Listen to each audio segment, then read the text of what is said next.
Hello दोस्तों, कैसे हैं आप सभी। उम्मीद है आप सभी बढ़िया होंगे। तो इस वीडियो में हम बात करेंगे सीजीएचएस कार्ड के बारे में कि सीजीएचएस कार्ड के लिए हम कैसे अप्लाई कर सकते हैं, कौन कौन इसके लिए एलिजिबल है, इसके क्या क्या बेनिफिट्स होते हैं। इन सब चीज़ों के बारे में हम इस वीडियो में जानेंगे। तो वीडियो को स्टार्ट करने से पहले अगर अभी तक आपने हमारे चैनल को सब्सक्राइब नहीं किया है तो चैनल को सब्सक्राइब कर दीजिए। इसके में मैं आपको स्टेप्स बाय स्टेप सब चीज़ें बताऊँगा कि कैसे कैसे आप सीजीएचएस कार्ड के लिए अप्लाई कर सकते हैं और इसके क्या क्या बेनिफिट्स होते हैं। ठीक है दोस्तों, सबसे पहले आप अपने मोबाइल, लैपटॉप या टैब जो भी आप चलाते हैं उसमें क्रोम ब्राउज़र कुछ भी खोल के आप उसमें सीजीएचएस कार्ड अप्लाई डाल सकते हैं। उसके बाद पहला ये ऑप्शन आएगा अप्लाई सीजीएचएस प्लास्टिक कार्ड, तो उसको आप ओपन करेंगे। उसको ओपन करने के बाद एक इस तरह से बुलेटिन दिखेगा, आप उस पर एक इन्फॉर्मेशन लिखी हुई होती है, उसको आप पढ़ सकते हैं। इसको पढ़ने के बाद आप इसको इस तरह से हटाएंगे तो CGHS units, registration, card holders, beneficiaries, ये सब चीज़ डिटेल्स इसमें आपको देखने को मिलेंगी। कितने रजिस्ट्रेशन हुए हैं या कितने अभी तक कार्ड बेनिफिशरी होल्डर हैं, ठीक है। ये सब चीज़ें आप यहाँ पे देख सकते हैं। बात करते हैं कि सीजीएचएस कार्ड या सीजीएचएस स्कीम है क्या। तो ये सेंट्रल गवर्नमेंट हेल्थ स्कीम है जो कि सेंट्रल गवर्नमेंट में जो एम्प्लॉय हैं या नए नए जो रिक्रूट होते हैं या फिर जो एग्जिस्टिंग एम्प्लॉय हैं या जो रिटायर्ड हो चुके हैं, जो पेंशनर हैं, इसके अलावा एमपीज हैं यानी कि मेंबर ऑफ पार्लियामेंट हैं। इसके अलावा इसमें जर्नलिज्म के कुछ और कुछ एक लोग और इसमें कवर होते हैं, ठीक है। तो वो लोग इसके अंदर आते हैं।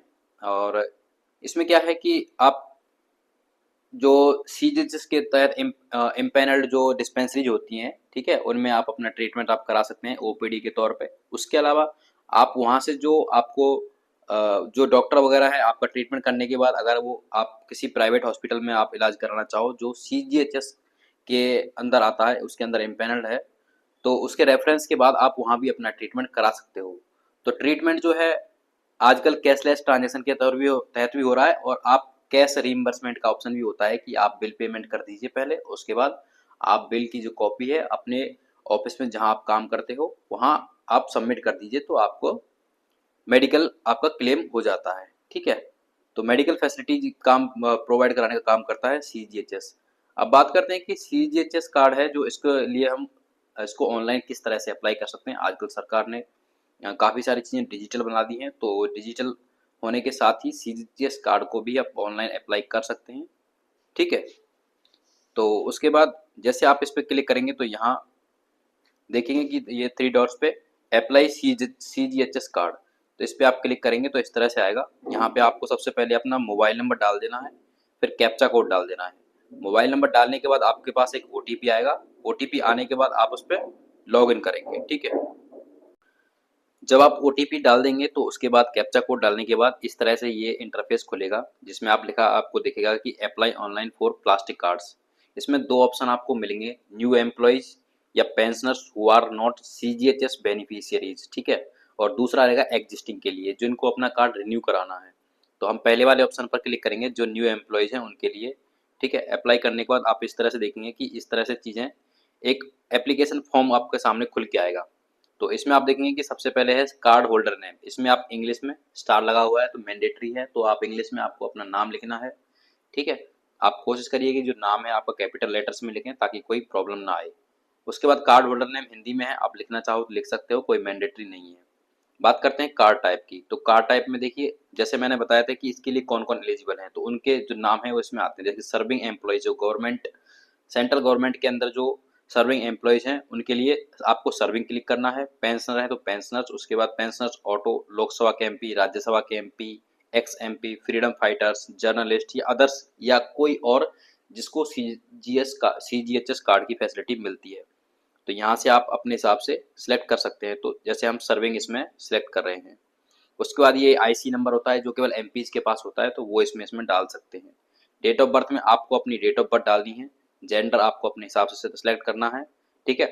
डिपार्टमेंट की बात करें तो डिपार्टमेंट इसमें काफ़ी सारे डिपार्टमेंट दिए हुए हैं सेंट्रल गवर्नमेंट के, तो इसमें से आपको अपना डिपार्टमेंट देख के अब उसमें वो फिल कर देना है। अगर इसमें नहीं है तो आप नॉट अवेलेबल भी इसमें कर सकते हैं, ठीक है। डेजिग्नेशन स्टेटस की बात करें तो फिर ये पूछता है कि आप गैजेटेड हैं या नॉन गैजेटेड हैं, तो आप इसमें अपने हिसाब से डाल सकते हैं, ठीक है। जैसे मैंने नॉन गैजेटेड डाला है। उसके बाद ये पे स्केल, यानी कि सिलेक्ट पे मैट्रिक्स 7th सीपीसी के हिसाब से आपका पे स्केल क्या है, 1 2 3 4 5 8 7 जो भी है आप उसमें अपने हिसाब से ऑप्ट कर सकते हैं कोई भी, ठीक है।